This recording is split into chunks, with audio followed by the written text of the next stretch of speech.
Graça e paz, meus irmãos. Eu peço por gentileza que você curve a sua cabeça nesse momento. Nós vamos a Deus mais uma vez em oração. Senhor, nós estamos diante da Tua Santa Palavra. Sabemos que é ela que nos consola, nos conforta, nos confronta, que nos instrui, que fortalece a nossa fé, que nos afasta do pecado. E agora estamos diante dela. E nesse momento tão solene e especial, pedimos ao Senhor que comunique essas verdades que estão presentes na Tua Palavra ao nosso coração, para que possamos assim refletir como anda a nossa vida, como anda o nosso cristianismo e ser moldado pela Tua Santa Palavra para vivermos assim de acordo com a Tua Santa vontade para nós aqui nessa terra. Coloco diante do Senhor a vida dos meus irmãos, peço por a compreensão e iluminação da Santa Palavra e também peço por minha vida nesse momento. Tenha misericórdia de todos nós e nos ilumine. Assim eu oro em nome de Jesus. Amém. Peço por gentileza que você abra comigo sua Bíblia em João capítulo 20, do versículo 21 ao 23. Lembrando que eu não terminei esse trecho na semana passada por conta do tempo.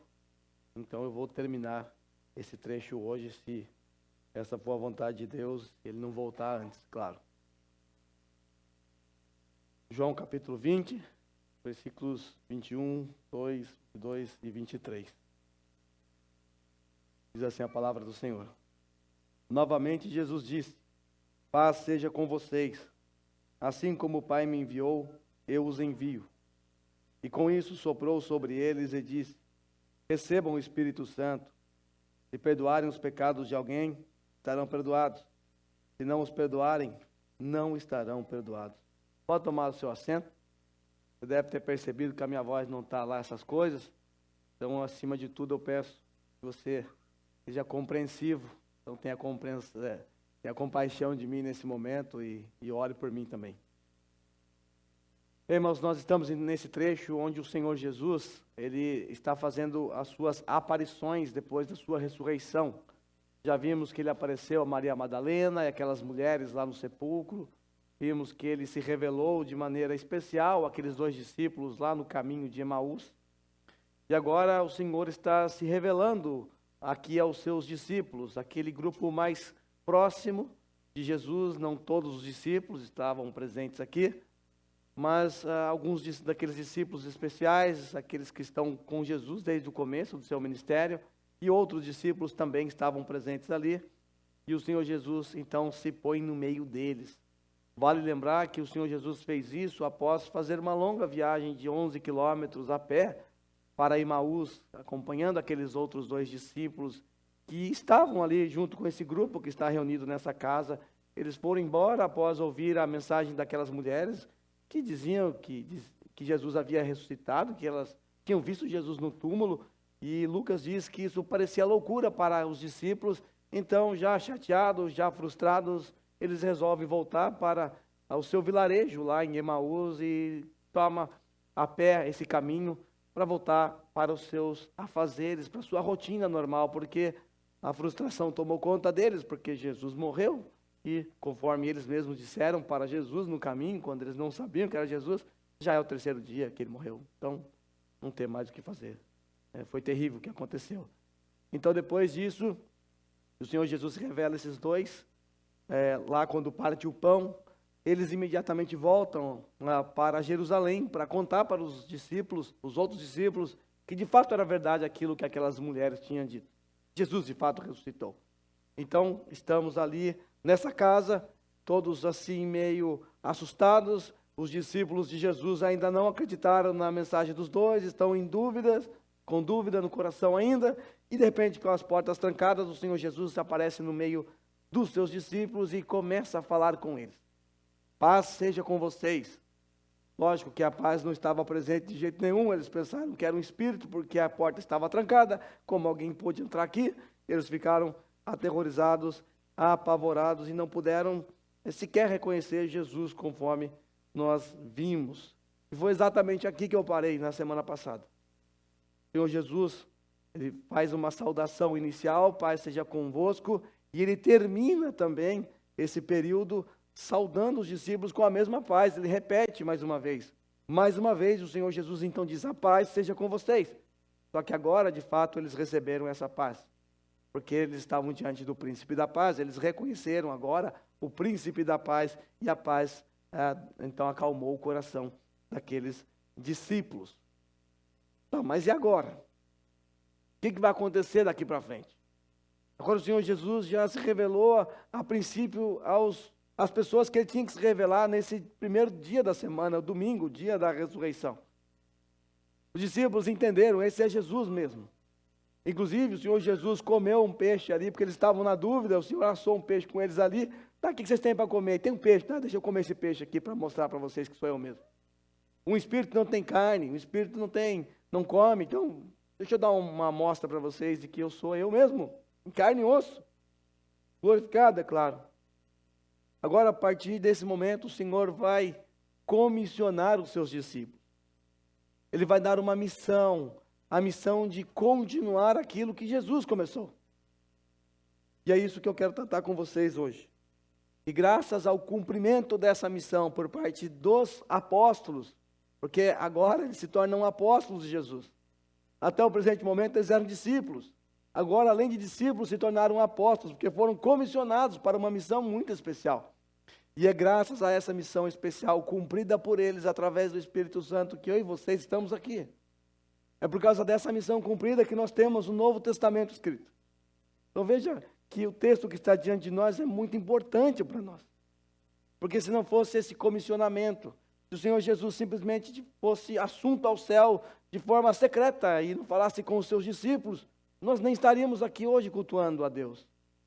Nós nem saberíamos que Jesus era Deus, saberíamos apenas que era um homem que morreu lá no passado, que mataram ele, um falso profeta, talvez era isso que pensaríamos sobre Jesus. Mas graças aos apóstolos que cumpriram essa missão na força do Espírito Santo, que nós estamos aqui hoje. Por isso você pode ler a Bíblia na sua casa, você pode ouvir a palavra de Deus, sobretudo no que diz respeito às revelações claras sobre Jesus Cristo, o nosso Senhor. Então o Senhor Jesus, ele vai, nesse trecho, no versículo 21, transformar os seus discípulos em apóstolos. O Senhor, após dizer a paz seja com vocês, o Senhor disse assim, assim como o Pai me enviou, eu envio vocês. Do mesmo modo que eu vim dos céus enviado por meu Pai, agora eu estou dando essa missão a vocês.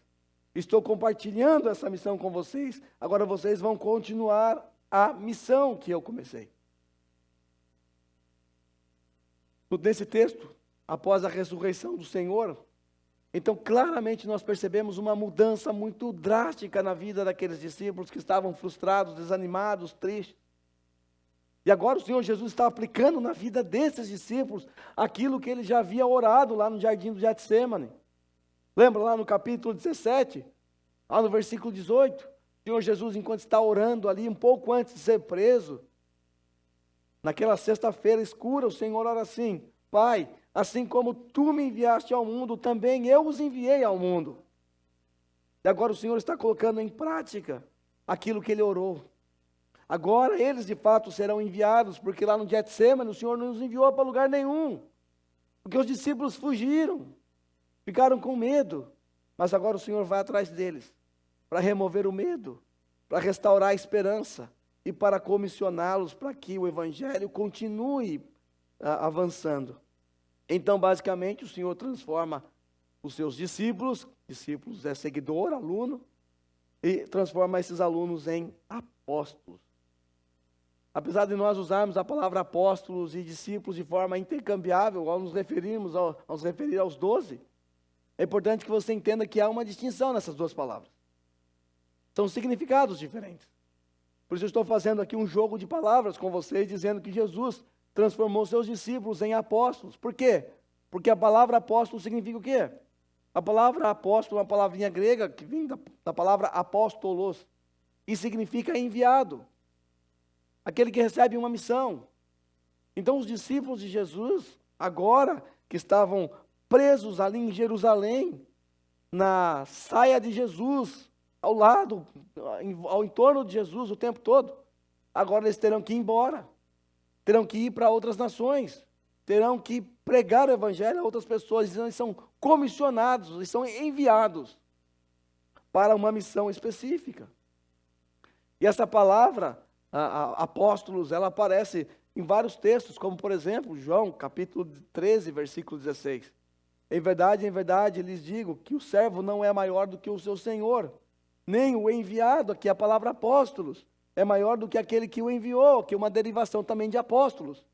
Então, ser enviado, ou aquele que é enviado, era chamado de apóstolo, porque é isso que a palavra significa. Inclusive, lá em Hebreus, capítulo 3, versículo 1, só para você ter uma ideia, o Senhor Jesus ali é descrito como um apóstolo. Aí você pensa, mas Jesus não era um apóstolo, ele era o mestre dos apóstolos, ele que comissionou os apóstolos. Em que sentido Jesus era um apóstolo? No sentido de que ele foi enviado pelo Pai. Como não traduziram por enviado, colocaram a palavra apóstolo, então ficou assim, mas tudo bem. A palavra apóstolo significa comissionado, enviado. Agora, de maneira bem geral, essa palavra pode ser usada para nós também de algumas maneiras. Pode ser usado por aqueles que são missionários, porque nós também somos enviados ao mundo para proclamar o evangelho. O missionário também é alguém que a gente envia para outra nação. De certa forma, nós poderíamos nos referir a esses como apóstolos, mas nós preferimos não fazer isso. Por quê? Porque a palavra apóstolo, por causa do Novo Testamento, recebeu um significado diferente. Apóstolos no Novo Testamento aponta para aquele grupo pequeno, 12 mais Paulo. Aquele grupo restrito de apóstolos. Então, por isso, nós preferimos não usar essa palavra para que não haja confusão. Para que nós entendamos que apóstolos são somente aqueles lá. Somente aqueles lá. Por isso, quando nós olhamos para Efésios capítulo 4, versículo 11, Paulo diz que ele concedeu alguns para apóstolos. Eu disse a vocês que, de forma geral, todos nós seríamos apóstolos no sentido de mensageiros de Jesus, de enviados ao mundo para pregar o evangelho. Mas note que Paulo faz uma distinção muito grande. Ele não diz assim, Deus deu a todos essa missão. Ele concedeu a todos o apostolado. Ele diz a alguns. Então é restrito a um grupo pequeno. Dessa forma, esse chamado específico ficou limitado àquele grupo de pessoas específicas chamadas pelo próprio Senhor. Com isso, surge uma pergunta que pode estar na mente de alguns aqui ainda. Existe apóstolo hoje? E a resposta é não. Não existe apóstolo hoje. Não há apóstolos hoje. Sei que você está olhando na mídia, vocês estão dando risada aí do pseudo-apóstolo, mas não há apóstolos hoje. Como é que eu sei disso? Como é que nós podemos ter certeza se existe um apóstolo ou não? Como determinar a existência ou não de um apóstolo hoje? Não é difícil. Há uma maneira bem simples de nós identificarmos se esse dom, esse ofício está em vigência hoje. É muito fácil. Basta analisar se esse dom ou qualquer dom. Pode pegar qualquer dom e você aplica essa regra. Esse dom ou esse ofício, ele foi dado para um propósito específico, para uma missão particular, para uma missão específica. Se um dom na Bíblia foi dado para um propósito específico, quando esse propósito é cumprido, então esse dom deixa de existir. Ele se torna desnecessário, porque cumpriu o seu papel. Então os apóstolos, possuíam um papel importante, fundamental e elementar para o início do cristianismo. Uma vez que eles cumpriram o papel, eles deram o lugar a outros que vieram edificar sobre eles, sobre o que eles lançaram, sobre os fundamentos que eles lançaram. Nós percebemos então que os apóstolos cumpriram a sua função de maneira especial. E aí você me pergunta, tá, pastor, mas qual é a função desse apóstolo? Qual era a função de um apóstolo? O que fazia, o que comia, o que bebia? Hoje no Globo Repórter, me explica, eu quero saber o que faz um apóstolo. Um apóstolo não ficava roubando dinheiro dos outros não, tá? Naquela época o apóstolo passava necessidade, era pobre, Paulo tinha que trabalhar para sustentar, passava privação, era perseguido, não andava de limusine. Aqueles apóstolos lá era outro nível. Mas o que eles faziam? Por que Deus concedeu à igreja de Cristo apóstolos? É importante que você entenda a razão do porquê Deus levantou apóstolos. E responder essa pergunta vai ajudar você a também pensar sobre alguns outros dons. É importante também que você entenda que essas pessoas que hoje em dia tomam ou acordam de manhã, olham no espelho e bate lá, olha assim no espelho, rapaz, estou com uma cara de apóstolo hoje. Tá, eu vou usar esse nome agora. Esse nome é legal. Pastor já está fora de moda. Pastor é muito humilhante. Pastor é mais baixo, ralé. É importante que você então saiba responder qual é a função de um apóstolo, para você olhar para esses apóstolos e ter convicção de que isso não é apóstolo nem aqui nem na China. Mas por que então Deus constituiu apóstolos? Por que Deus levantou esses homens? Qual é a função dos apóstolos? É fácil entender qual foi a função dos apóstolos lendo Efésios capítulo 2, versículo 20. Efésios capítulo 2, versículo 20. Ali Paulo diz que a igreja composta por judeus e gentios, ela é uma igreja que foi edificada sobre o fundamento dos apóstolos e profetas. Essa palavra é interessante, edificada, nos leva a refletir sobre a construção de um edifício. Inclusive, nesse mesmo texto, é dito que Jesus é a principal pedra angular, aquela pedra que sustenta todo o edifício, e que os discípulos são aqueles que lançam, os apóstolos, são aqueles que lançam os fundamentos. Veja o que Paulo diz. Portanto, vocês já não são estrangeiros, nem forasteiros, mas concidadãos dos santos e membros da família de Deus, edificados sobre o fundamento dos apóstolos e dos profetas, tendo Jesus Cristo como pedra angular, no qual todo o edifício é ajustado e cresce para tornar-se um santuário santo do Senhor. Nós temos aqui na nossa mente a imagem de uma construção, de um edifício. No Brasil não funciona muito o que eu vou falar para vocês, o exemplo que eu vou dar, mas aqui funciona perfeitamente. Vamos supor que você comprou um terreno aqui no Japão e você vai construir. Sei que a gente geralmente paga uma construtora, ela já se encarrega de fazer todo o processo, mas vamos supor que você quer fazer por conta. Você quer trabalhar em cada parte da construção, da edificação da sua casa aqui no Japão. Aqui no Japão, você vai ter uma empresa só para lançar os fundamentos, uma empresa só para levantar as paredes, uma empresa só para fazer a parte externa, uma empresa só para tratar da parte elétrica, uma empresa só para fazer a parte do papel de parede e outras coisas. Então, são várias empresas contratadas para trabalhar na sua casa, na construção da sua casa. No Brasil, se é uma casa simples, já vai o pedreiro, ele faz tudo, eletricista, se tiver com o carro quebrado, ele até arruma seu carro. O pedreiro no Brasil faz tudo, mas aqui no Japão, funciona assim. Agora, imagine, você contratou a primeira empresa ali, já está tudo certinho em seu terreno, você quer lançar os fundamentos, você contratou uma empresa. A empresa do Ukyu. E o que tem empresa de lançamento de alicerce, ele lança os fundamentos, os concretos ali iniciais. Aí o Ukyu vai lá com seus funcionários e lança os fundamentos. Depois que o Ukyu terminou, ele só faz isso, tá? É a única missão dele. Depois que ele lançou os fundamentos, eu preciso dele. Claro que não, eu preciso de outros agora que venham de ficar em cima do que ele lançou. Então o Ukyu cumpriu o papel dele. Recebeu o pagamento, foi embora, está feliz, cheio de dinheiro no bolso. Agora eu não preciso mais dele. Eu preciso de pessoas que levantem as paredes agora, porque eu vou morar em cima de um alicerce? Não dá. Então contrato outra empresa. Nessa ilustração, os pastores são apenas aqueles que estão ainda edificando sobre o fundamento dos apóstolos e profetas. Porque essa casa ainda está sendo edificada. E aí depois dos apóstolos, Deus levantou os pastores. Para edificar sobre o fundamento dos apóstolos e profetas, estamos ainda levantando paredes. E essa casa, o papel dos pastores só acaba quando a casa terminar de ser edificada. Ou seja, não vai acabar. Nós estamos ainda no processo de amadurecimento, de crescimento espiritual, de aperfeiçoamento. Paulo, inclusive, fala que os apóstolos foram dados para o aperfeiçoamento dos santos. Nós nunca vamos ser perfeitos aqui, então significa que pastor a igreja vai precisar dele para sempre. Para sempre. Até que o sumo pastor volte, aí acabou, ninguém é pastor lá mais, todo mundo é ovelha. Então perceba que é importante que você entenda que os apóstolos cumpriram o seu papel aqui na terra. Por isso, deixaram de existir. Ora, note como é loucura você afirmar que existe apóstolo hoje.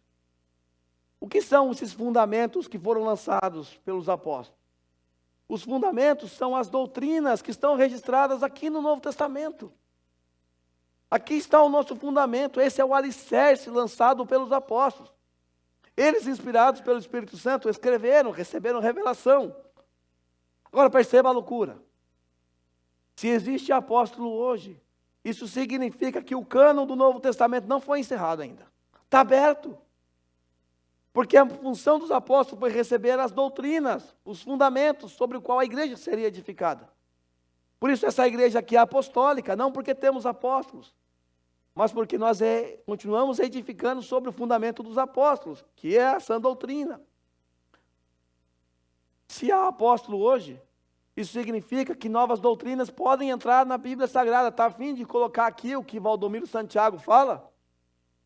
Está a fim de colocar aqui o que os falsos apóstolos falam? Claro que não, porque o que eles falam é contrário à palavra de Deus.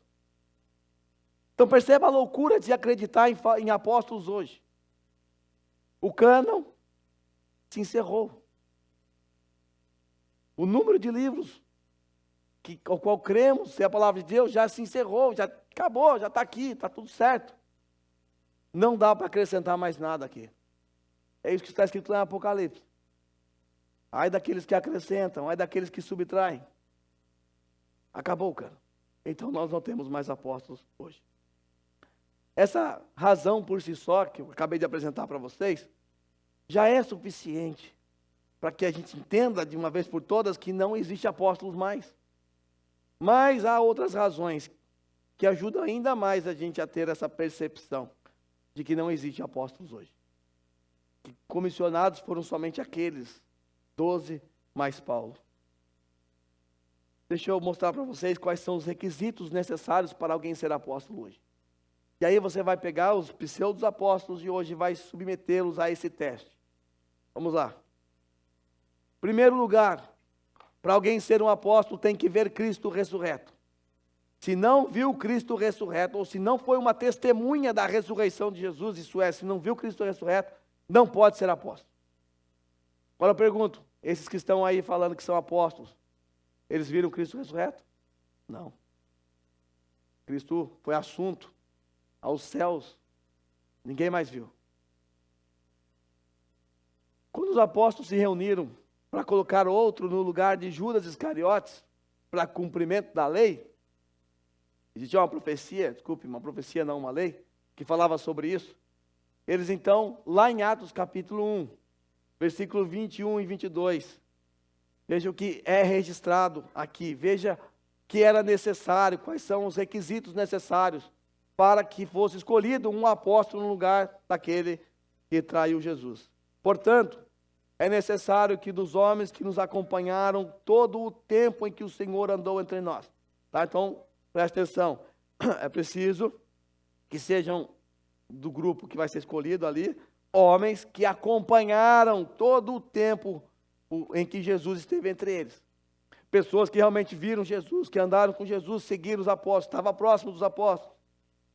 Começando no batismo de João, ou seja, lá no começo do ministério de Jesus, quando ele foi batizado por João, até o dia em que foi tirado do nosso meio, ou seja, a sua morte, e em seguida a sua ascensão e levado às alturas. Então, para ser um apóstolo, tem que ter visto tudo isso, tem que ter andado com Jesus por 3 anos, junto com os outros discípulos, tem que ter acompanhado o ministério todo de Jesus, porque Jesus estava se revelando a eles ali dessa forma, como o Senhor, como o Messias, e também deve ter visto Cristo subindo aos céus. E o texto continua. Um destes, que nós vamos escolher aqui, se torne testemunha conosco da sua ressurreição. Um apóstolo era uma testemunha ocular da ressurreição de Jesus. Ele tinha que ter visto o Cristo ressurreto. Outro exemplo disso, nós encontramos lá em 1 Coríntios 9, versículo 1. O apóstolo Paulo estava sendo fortemente atacado pela igreja de Corinto. A igreja de Corinto se voltou contra ele por causa de alguns falsos mestres. E estavam dizendo que Paulo não era um verdadeiro apóstolo. Por quê? porque ele era um apóstolo tardio, um apóstolo abortivo, um apóstolo fora de tempo.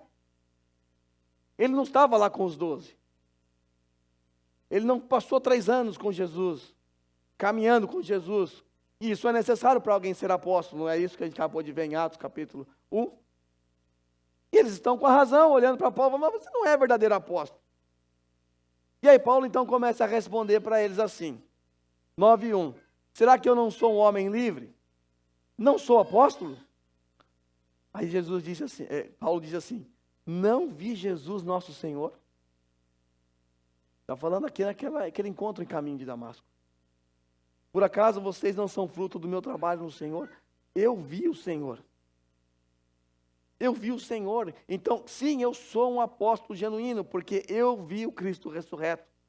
O Senhor apareceu a ele lá no caminho de Damasco, como nós bem sabemos. Esse é o primeiro requisito.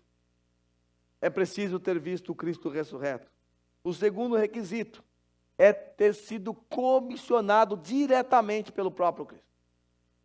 Esse comissionamento tem que vir do próprio Cristo.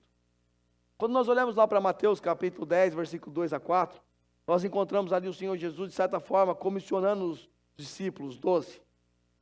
Nós também sabemos que esses 12 discípulos, como eu disse a vocês, e também pelo texto que nós acabamos de ler em Atos 1, esses discípulos que depois vieram a se tornar apóstolos, eles viram Jesus por um período de 3 anos, acompanharam Jesus, foram comissionados pelo próprio Jesus, agora no texto que a gente está lendo. Nós vimos tudo isso. Agora, é interessante que você agora pense um pouquinho do apóstolo Paulo, porque você está pensando, peraí, Paulo, ele não andou com Jesus por 3 anos. Paulo não se encaixa lá em Atos capítulo 1. Ele não acompanhou os discípulos no período em que o Senhor esteve aqui na terra. Paulo vem depois, então Paulo não pode ser um apóstolo. E se Paulo não é um apóstolo, nós estamos com problemas. E aí você me pergunta, mas por que Paulo está defendendo o seu apostolado lá em Coríntios? Será que é orgulho? Não, que é isso? Eu sou apóstolo, rapaz. Eu sou apóstolo, vocês são nada. Não, Paulo não é orgulhoso. Paulo sabe que se ele não for um apóstolo de verdade, todos os seus ensinamentos podem ser descartados. Então veja o que estava em jogo. E Paulo sabia disso, então ele está se defendendo. Ele está se defendendo, mas o problema persiste. Apesar dele estar se defendendo, como é que faz? Paulo não andou com Jesus. E era necessário. Eu quero que você anote aí Gálatas capítulo 1, do versículo 11 ao 24. É um trecho longo, eu não vou ler para vocês, eu vou só resumir. Você vai ler na sua casa. Olha que interessante. Nesse trecho, o apóstolo Paulo está lá na igreja da Galácia se defendendo também. Falsos mestres estavam lá, judaizantes, e também atacaram Paulo, com esse mesmo argumento de que ele não podia ser um apóstolo. Olha o que Paulo escreve, o que Paulo diz aqui e escreve. Ele deixa claro, primeiramente você vai perceber isso no seu texto, que ele não recebeu sua mensagem de homem algum, mas que recebeu por revelação. O que ele está dizendo é o seguinte: o que eu estou ensinando não é porque eu fui atrás dos apóstolos lá em Jerusalém e ouvi deles. E aí ele vai dizer assim, inclusive, depois da minha conversão lá no caminho de Damasco, parafraseando Paulo aqui, eu não subi para Jerusalém ter com os apóstolos. Eu fui para a Arábia. O que eu fui fazer na Arábia? Fui receber revelação de Cristo. E quantos anos ele ficou na Arábia recebendo revelação de Cristo? 3 anos. 3 anos. Só depois de 3 anos que ele volta para Damasco. Só depois de 3 anos. Que ele continua a sua jornada. Ele estava indo no caminho de Damasco, a Damasco, para perseguir os cristãos no caminho. 3 anos na Arábia, agora ele volta para a sua rota em Damasco. Ele não recebeu nada dos apóstolos, ele não foi ter com os apóstolos para saber o que ele deveria crer, porque ele era um judeu. Paulo não ouviu os discursos de Jesus, não viu nada, ele não estava presente. Ele só se incomodou com Jesus depois, quando o cristianismo começa a crescer. E aí então ele se torna um perseguidor do evangelho, um perseguidor dos discípulos de Jesus. Lembra que no caminho de Damasco, lá no capítulo 9 de Atos, ele está indo para perseguir os cristãos. Ele está lá consentindo com a morte de Estevão. Então, esse era Paulo. Mas depois de 3 anos, assim como os discípulos, ele também, depois de 3 anos, agora ele pode se tornar um apóstolo. Os outros discípulos foram treinados primeiro. Dessa forma, o apóstolo Paulo, sim, é um genuíno apóstolo do Senhor Jesus Cristo, porque ele recebeu comissionamento direto de Jesus lá no caminho de Damasco, e passou 3 anos recebendo as instruções e as doutrinas que nós temos aqui. Olha que privilégio Paulo teve. Ele passou 3 anos com o Cristo ressurreto. Olha que privilégio. Por isso os escritos de Paulo são assim, por demais profundos. Inspiração, revelação, ação do Espírito Santo. Deus usou uma mente brilhante para escrever um texto tão brilhante como o que nós temos. Então esse é o segundo requisito para que alguém seja um verdadeiro apóstolo. Primeiro, tem que ter visto Cristo ressurreto. Segundo, tem que ser comissionado pelo próprio Cristo. Algo impossível para qualquer um que se diz apóstolo hoje. Em terceiro lugar, é preciso ser seguido por sinais e maravilhas. Eu sei que às vezes as pessoas leem o texto lá de Marcos, onde é dito, Jesus diz aos seus discípulos, apóstolos ali, e os sinais seguirão os que creem. Vai tomar veneno, vai pegar serpente, vai seguir o que crê. Vai nessa, vai pegar serpente por aí. Você vê se não vai morrer. Toma veneno para você ver se não morre. O que está acontecendo naquele texto não é algo para a gente sair por aí. Eu tenho uma história de um irmão que era novo na fé aqui da igreja no passado, lá no Brasil, e ele leu esse texto. E um dia nós estávamos entrando no Seu Dante e tinha uma cobra na entrada. E aí, afasta, ele, não, vou pegar. Já foi pegando. Eu falei, não, você está doido? Não, a Bíblia diz que eu posso pegar a serpente, que ela não vai fazer nada. Espera lá. É preciso você colocar tudo dentro do seu contexto. Os apóstolos precisavam dos sinais miraculosos para autenticar a sua autoridade apostólica. Eu não preciso de sinal nenhum para autenticar a minha autoridade, porque a minha autoridade não é minha, eu não tenho autoridade apostólica. Os apóstolos precisavam, através dos sinais e maravilhas, autenticar o seu apostolado. Essa era uma marca de um apóstolo. Eles receberam então sinais para realizar milagres surpreendentes. E quando você lê o livro de Atos, você percebe ali alguns milagres. Você vê Pedro, João lá no templo Formosa, na porta Formosa, o coxo ali pedindo dinheiro. Ou seja, não estava pedindo para ser curado, e nem sabia que podia acontecer isso. Ele queria só uma esmola. E aí Pedro, lá junto com João, chega para eles e diz assim, você tem fé? Se você tiver fé, você vai ser curado. Se não tiver fé, você não vai ser curado, é isso? Claro que não. O homem nem sabia que ia ser curado. Pedro então diz, eu não tenho ouro, não tenho prata, o que eu tenho eu te dou, em nome de Jesus, levanta e anda. O cabra levantou. Veja, não tem nada a ver com o que a gente vê hoje em dia. Hoje em dia as pessoas dizem assim, se você tiver fé, você vai ser curado. Então, a pessoa não é curada, aí a pessoa diz, faltou fé para você. Isso não existia no período apostólico. Eles curavam as pessoas, independente se a pessoa sabia que ia ser curada ou não. Porque os sinais seguiam os apóstolos. Era uma marca do apostolado, a presença de sinais miraculosos. Agora, é importante que você entenda que na Bíblia, sinais servem para autenticar a autoridade de alguém. Isso começa lá na Antiga Aliança. Quando Moisés está para ser enviado para falar com o faraó, quem era Moisés? Cuidador de ovelhas que tinha fugido. Já estava longe do Egito há muito tempo. E agora ele vai falar com o faraó, vai falar o quê com o faraó? Em nome de quem? Que autoridade tinha Moisés diante do faraó? Nenhuma. Aí Deus falou para ele, tu vai falar com o faraó. Não consigo imaginar a cara do Moisés. Eu? Eu vou faraó, vou falar o quê para ele libertar o povo? Ele vai me matar. Eu não tenho autoridade. Aí Deus falou, então tá bom, vou mostrar que você tem autoridade, vou te dar um sinal de sua autoridade. Qual o sinal? Você vai chegar diante do faraó, joga seu cajado no chão. Vai virar uma serpente. Beleza? Agora você pega, volta a ser cajado de novo. Beleza? Não foi suficiente? Tá bom, você vai colocar a sua mão aqui para dentro da roupa. Você vai tirar, vai estar cheio de lepra. Você põe de novo, tá beleza. Se não der certo, ainda tem um terceiro sinal, que é do sangue. Veja, sinais autenticam a autoridade. algumas vezes nós vamos perceber que na vida dos profetas também há alguns sinais que mostram que eles são de fato homens de Deus. O caso de Elias, Eliseu. Quando nós chegamos no Novo Testamento, pensando na pessoa de Jesus, ele também teve que realizar sinais, milagres para autenticar a sua messianidade. Inclusive lá em Mateus capítulo 8, um dia completo de curas e milagres. Expulsou demônio. Aí Mateus diz assim: hoje se cumpriu aquilo que foi dito pelo profeta Isaías. Ele tomou sobre si as nossas enfermidades. Veja, os sinais na vida de Jesus autenticavam sua messianidade também. João capítulo 20, versículo 30 a 31. João diz assim: Jesus, olha a palavra que João usa. Jesus realizou na presença dos seus discípulos muitos outros sinais miraculosos. Sinal aponta para algo, sinal de trânsito aponta para uma direção. Os sinais apontavam para a autoridade, seja profética, seja a autoridade de Moisés de libertador, seja a autoridade de Cristo como Messias.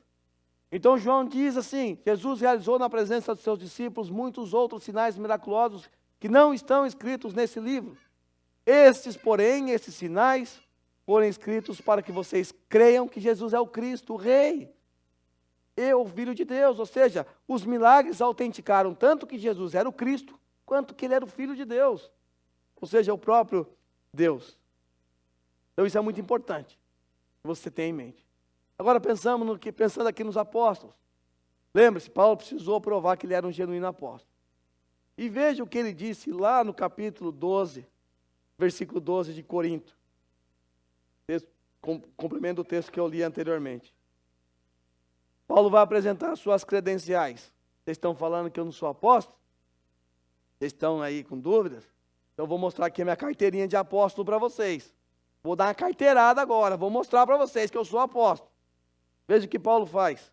Pois as minhas credenciais de apóstolo foram apresentadas no meio de vocês. Como? Paulo conclui: com toda a paciência, porque Paulo teve que ter paciência, por sinais, prodígios e maravilhas. Os sinais autenticavam a autoridade apostólica, a autoridade dos apóstolos. Paulo, quando estava pregando um sermão, alguém dormiu lá no sermão dele, um jovem, morreu. Paulo foi lá e ressuscitou. As roupas eram levadas, trazidas até Paulo, as pessoas eram curadas. Pedro, a sombra de Pedro curava, olha que coisa fascinante. Algo que nunca mais nós vimos na história. E aí então, o tempo vai passando. Paulo já é reconhecido como uma autoridade apostólica, os outros também, já ninguém tem mais dúvida da apostolicidade deles. Eu pergunto a vocês, o que aconteceu com os sinais que seguiam os discípulos, os apóstolos? Nós percebemos já no final do Novo Testamento que esses sinais já começaram a deixar de segui-los. Exemplo, Paulo, na sua última viagem missionária, perto do fim já, Trófimo, um companheiro de viagem de Paulo, acompanhante de Paulo, da equipe missionária de Paulo, alguém importante, ficou doente.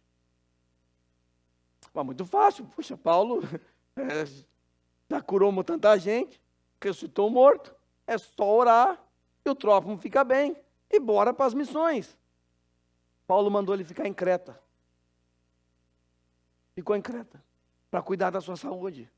Ué, o que aconteceu? Quando nós nos lembramos de Timóteo, filho na fé de Paulo, tinha problemas estomacais. Paulo não fez nada para curá-lo. Mandou tomar água com vinho para resolver os problemas estomacais. Perceba, os sinais começaram a deixar de seguir os apóstolos. Por quê? Porque a autoridade dos apóstolos foi estabelecida. Eles não precisam mais de sinais e maravilhas no meio das pessoas. Já comprovaram ter genuínos apóstolos. Por isso, irmãos, com base em tudo que acabamos de ver, podemos com toda a segurança afirmar que não existe apóstolos hoje. Porque os fundamentos já foram lançados, que as doutrinas já foram lançadas, tudo que devemos crer já foram ensinados por eles. Está registrado no sagrado livro chamado Bíblia. E nós hoje, apesar de não termos mais apóstolos no nosso meio, nós ainda hoje usufruímos da dádiva de Cristo, que concedeu apóstolos à igreja. Lembre-se, a nossa igreja é apostólica. Nós estamos trabalhando em cima dos fundamentos lançados pelos apóstolos, lá no primeiro século. Nós estamos sendo edificados sobre o pilar, sobre os fundamentos dos apóstolos, tendo Jesus Cristo como a pedra principal. Viu como nós somos privilegiados? Não temos apóstolos, mas temos os ensinos deles. A realização desses sinais e maravilhas por parte dos apóstolos, é importante que você também entenda que só foi possível por causa do Espírito Santo. O Espírito Santo é que capacitou os apóstolos a realizar esses sinais e maravilhas. Por isso, lá no versículo 22 de João, texto que nós estamos estudando, o versículo 22 é dito assim: e com isso, soprou sobre eles e disse: recebam o Espírito Santo. Recebam o Espírito Santo. Você deve se lembrar que foi o Espírito Santo que revestiu aqueles discípulos medrosos, tornou eles em poderosos e destemidos apóstolos. Eles transitaram de medrosos discípulos para poderosos, influentes e destemidos apóstolos, que não temeram nem mesmo a sua própria morte. Jesus estava aqui nesse momento, ao se revelar aos seus discípulos, os preparando para a missão que Jesus tinha para eles. Jesus preparou-os para o recebimento também, o recebimento definitivo da promessa do Espírito Santo.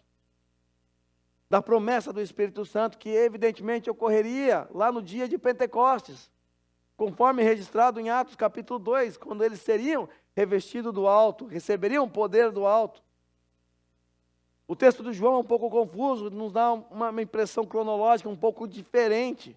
Mas quando nós recorremos aos evangelhos sinópticos, ou seja, os evangelhos que contaram a mesma história com outros detalhes, chegamos ali em Lucas 24, 49, Jesus disse aos discípulos naquele dia: eu lhes envio a promessa de meu Pai. Era uma promessa. A promessa, qual promessa é essa? Jesus não havia prometido o Espírito Santo? O outro conselheiro? Não é isso que Jesus tinha prometido a eles lá no capítulo 14? Então há uma promessa de que o Espírito Santo seria enviado. E o Senhor Jesus então diz assim, para que eles aguardem, que eles fiquem na cidade até serem revestidos de poder do alto. Isso vai ocorrer, como eu disse a vocês, somente no dia de Pentecostes. Mas agora, nesse momento, o Senhor está soprando de forma simbólica sobre eles a promessa de que através do Espírito Santo eles receberiam uma condição, uma capacitação para realizar a tarefa ou a obra no qual eles seriam comissionados. E é interessante que nesse mesmo contexto o Senhor diz a eles que eles fariam obras ainda maiores. Lembra? Em verdade vos digo que aquele que crê em mim fará também as obras que eu faço, e outras maiores fará, que eu vou para junto do Pai. E de fato, na obra de evangelização mundial, os discípulos fizeram muito mais do que Jesus. O ministério de Jesus se concentrou na região da Judéia e Galiléia. O ministério dos apóstolos é o ministério que alcançou outras nações. Inclusive, podemos até dizer que nós fomos alcançados pelo ministério apostólico. A amplitude da obra daqueles discípulos foi muito maior do que a de Jesus Cristo. Por quê? Porque agora eles estão preparados para apenas divulgar a mensagem que eles receberam de Jesus. Apenas apregoar o Cristo que morreu e ressuscitou ao terceiro dia. Agora eles estão com a mensagem completa. Agora eles sabem que tudo que aconteceu com Jesus é o cumprimento de todo o Antigo Testamento. Agora eles estão preparados para isso. A missão de Jesus como mestre foi preparar os seus discípulos para que eles continuassem essa grande missão. Olhando para o nosso texto aqui, também é importante que reconheçamos que existe uma clara associação entre a missão de testemunhar e o Espírito Santo. Não tem como testemunhar sem o Espírito Santo. Eles estão entrelaçados. Quando nós olhamos para Atos capítulo 1, versículo 8, texto que você conhece muito bem. Veja como o Espírito Santo é que dá poder para sermos testemunhas, no caso, os discípulos ali. Diz assim: recebereis poder ao descer sobre vós o Espírito Santo, e sereis minhas testemunhas. Percebe a ordem? Primeiro, desce o Espírito Santo sobre eles, a seguir se tornam testemunhas poderosas. Agora, qual é a abrangência do ministério apostólico sobre a influência poderosa do Espírito Santo? E aqui é só para recapitular mesmo.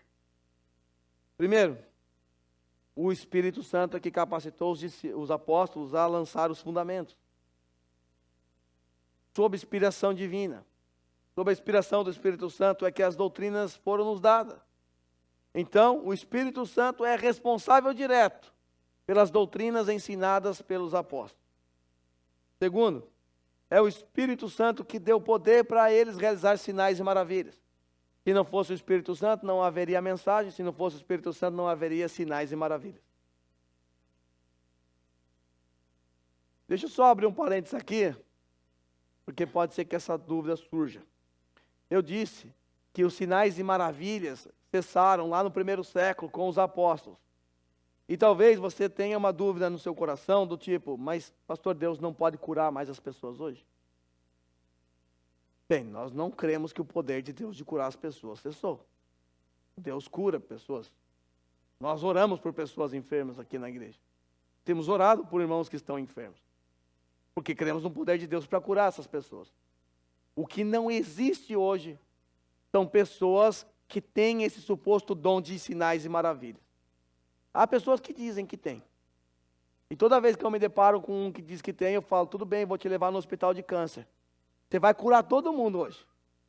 Não, mas não é assim, depende da fé. Mas desculpa, sinais e maravilhas do Novo Testamento não tinha esse negócio de depender da fé das pessoas, não. Ia lá e curava, porque o dom está em você. Você não está falando que tem o dom? Se você tem o dom, você vai curar qualquer um. Ou você que tem o dom de alguma coisa, tem algum momento da sua vida que você não consegue exercer o seu dom? Vamos supor que eu tenho o dom de ensino, eu subo aqui hoje, falo, perdão, a frequência hoje não baixou aqui, não conectou aqui, o Wi-Fi caiu da minha mente aqui, hoje eu não consigo, vocês têm que me perdoar. Não tem isso. Deus dá dons aos homens, esses dons são usados para o benefício do próprio corpo. Então, se alguém tem esse dom, como alguns alegam ter, então tem que curar na hora. Lembro uma vez, num retiro lá no Brasil, quando eu era jovem, a Rosa estava com muita dor lá. E aí chamaram um pastor que era tipo um curandeiro lá. E ele orou por ela. Decretou a cura dela. Fez um monte de coisa lá. E perguntou, parou de doer? A Rosa é uma pessoa muito sincera, então cuidado com o que você pergunta para ela, ela vai falar. Às vezes as pessoas ficam envergonhadas e dizem assim, estou bem, estou bem. Ela disse, não. Sabe o que ele disse? Você tem que entender que a cura é um processo. Você está sendo curado aos poucos. Passou para os tempos e continuou com a dor. Hoje, graças a Deus, não tem, mas não é porque ele era um curandeiro, não. Então, veja, esse tipo de cura não é a cura que a gente vê na Bíblia. A cura que a gente vê na Bíblia é na hora. Era coxo levantando, era morto ressuscitando. Não tinha essa de você não foi curado porque você não tem fé. É muito fácil ser apóstolo hoje. É muito fácil ser um profeta hoje. É só jogar a culpa em você se não der certo. Eu digo para você, Deus quer curar a sua enfermidade. Aí você não é curado, eu digo, não é porque você está em pecado, é uma solução. Um escape. Ou eu digo, você não teve fé, pronto, a culpa é sua. Não é minha. Mas é claro que Deus pode curar. O que não existe são pessoas com esse dom de curar todo mundo a qualquer hora, em qualquer lugar. Hoje nós oramos por pessoas enfermas e quando são curadas, não é porque nós somos o poder de Deus que está curando as pessoas. É porque Deus foi gracioso. Deus ouviu nossas orações. Ele atendeu os nossos pedidos. Nós oramos porque de fato acreditamos que Deus pode curar. Ao mesmo tempo, entendemos que Deus pode não curar também, e tudo bem. Louvado seja Deus. Eu fui curado de uma enfermidade incurável na minha adolescência, e não tinha cura. Mas tem outras que Deus não curou, bendito seja Deus. Se Deus não tirou o espinho da carne de Paulo, por que Ele vai tirar os espinhos da nossa carne? Às vezes tem que deixar mesmo. Às vezes vai ter uns espinhos nervosos aqui na nossa carne, porque a gente precisa disso. Para nos colocar no nosso devido lugar.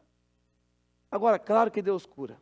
Eu posso orar por alguém que está enfermo, Deus pode curar, mas eu posso orar, a pessoa pode morrer. Mas não é porque eu matei a pessoa, não é porque eu curei, é porque Deus é dono da vida. Deus é que é poderoso para curar. Cremos no poder de Deus? Cremos. Só não cremos que existem pessoas assim, que têm esse poder todo para curar.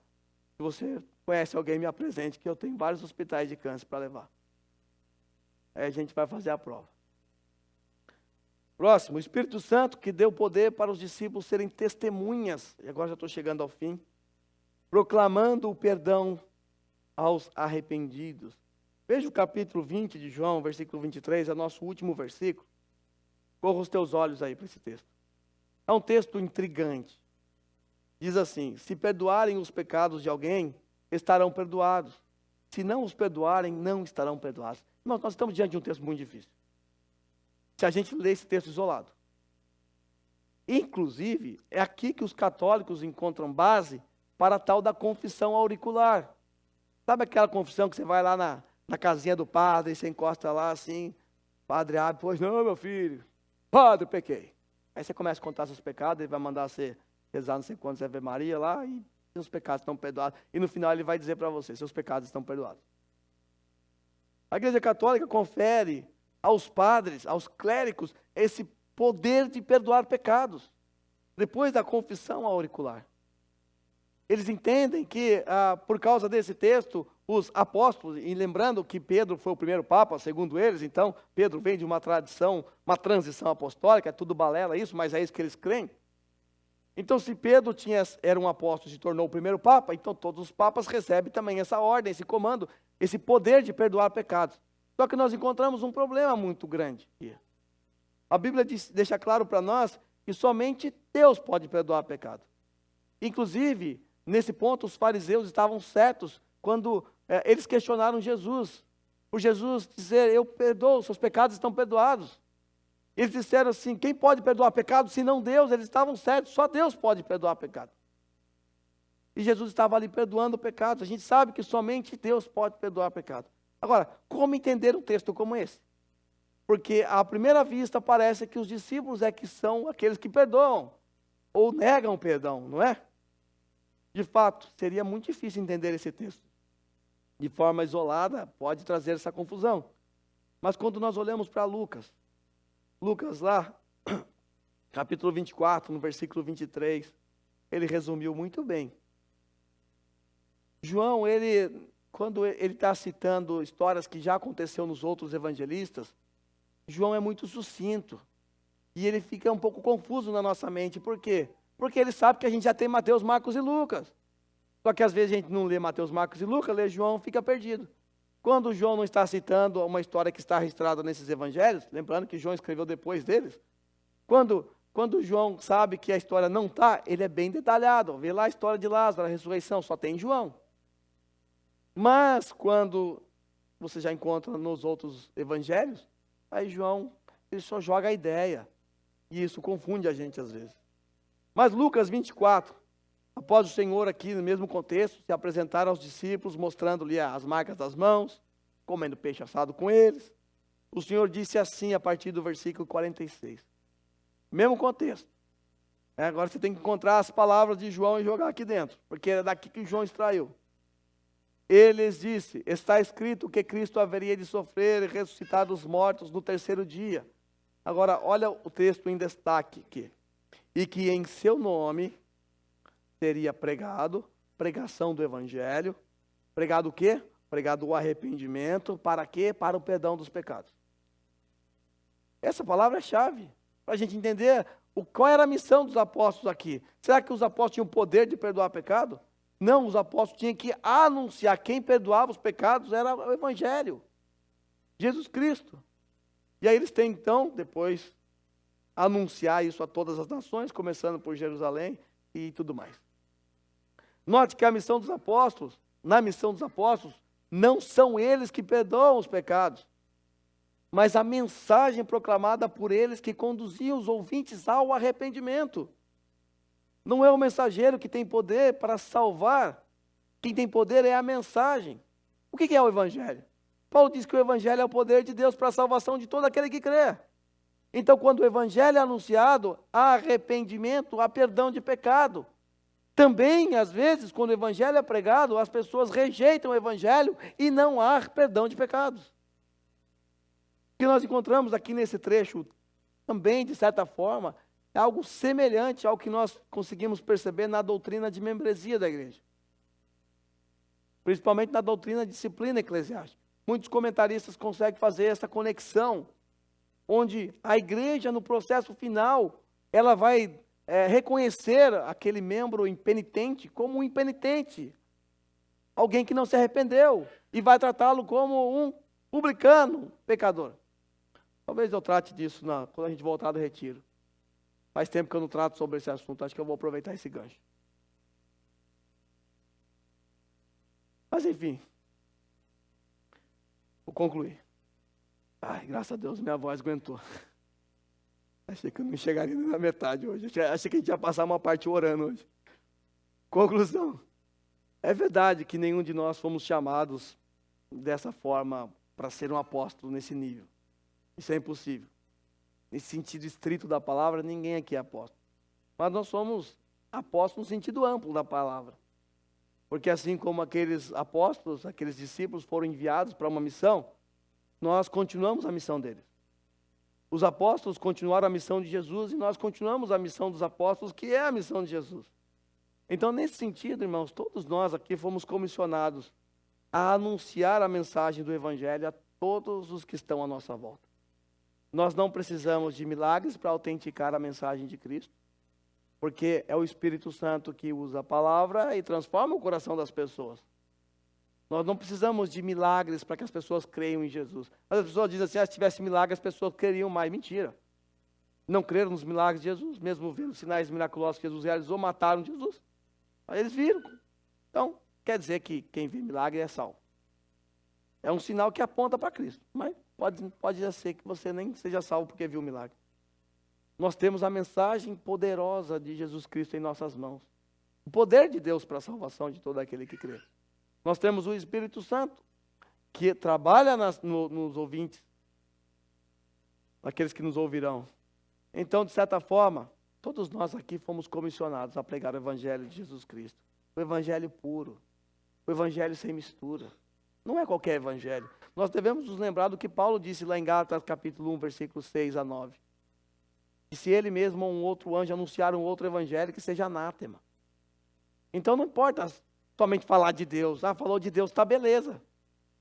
Falou de Jesus, está beleza. Está usando o nome do Evangelho, está beleza. Espera lá. Para que o Evangelho surta o efeito na vida de um incrédulo, é preciso que o Evangelho seja puro. Não um falso Evangelho. O Evangelho anátema. Então nós precisamos, acima de tudo, compreender com certa profundidade o Evangelho, para que não nos tornemos arautos anátemas, malditos, por anunciar um falso Evangelho. Então a pregação de um outro Evangelho, como Paulo diz, que vai além, ou fica aquém da palavra, é infiel. É infiel a Deus. Nós temos que proclamar o Cristo ressurreto, o Cristo que morreu naquela cruz, o Cristo que fez expiação por nossos pecados, o Cristo que nos redimiu, o Cristo que nos prometeu que vai retornar, e um dia ele vai voltar como o juiz daqueles que não crerão nele, que não aceitarão. Então, meus irmãos, para concluir, eu suplico a Deus que dê a nós, povo da aliança, ousadia, coragem para proclamar o genuíno Evangelho aos perdidos que estão à nossa volta. E há muitos perdidos à nossa volta. Eu percebo que a cristandade hoje se preocupa mais com o seu próprio umbigo, mais com talvez a igreja local, e nos esquecemos por vezes que pessoas lá fora passam por nós, trabalham do nosso lado, e talvez trabalhem 8, 10 anos sem nunca ouvir a proclamação do Evangelho. Então, que tipo de arauto nós somos? Somos arautos fiéis? Nós realmente cremos que a palavra de Deus tem poder para transformar a vida dessas pessoas? Às vezes, olhamos com olhares já de julgamento e pensamos, esse não tem jeito. Você também não tinha. Eu não tinha jeito. Ninguém tem jeito. Nós só chegamos à fé porque o Espírito Santo mudou a nossa vida. E o Espírito Santo não pode fazer a mesma na vida dessa pessoa, por pior que ela seja? Claro que sim. O Evangelho é transformador. A prova disso é você. Você era tão ruim quanto a pessoa que está do teu lado. Se você não era tão ruim quanto você acha que é, eu te digo, você só não foi pior do que Hitler porque Deus não permitiu que você fosse. Porque se Deus soltasse o freio de mão da sua vida, você seria pior que Hitler. Hitler seria um anjinho perto de você. Porque nossa natureza é mal, ela é caída, ela é perversa. Nós não somos assim por natureza. E hoje nós só estamos aqui em pé, podemos dizer que somos filhos de Deus, transformados, mudados, porque Deus é que veio ao nosso encontro. Não é porque a gente é bom. Não é porque há mérito em nós. Então comece a olhar para as pessoas que estão à sua volta, com olhares da compaixão, com um olhar de misericórdia, antes de lançar uma sentença condenatória. É chato, é insuportável, não tolero, não tem jeito, é imoral, só faz coisa errada. Olhe com um olhar diferente. Contemple o que pode acontecer na vida dessa pessoa. Contemple o que pode acontecer se caso o Espírito Santo, através da pregação da tua palavra, transformar essa vida. Pode um dia estar aqui do teu lado, louvando a Deus, cantando do teu lado. Olha que maravilha. Então, irmãos, não desperdicemos as oportunidades que o Senhor nos dá todos os dias de falar do amor dele para as pessoas que estão à nossa volta.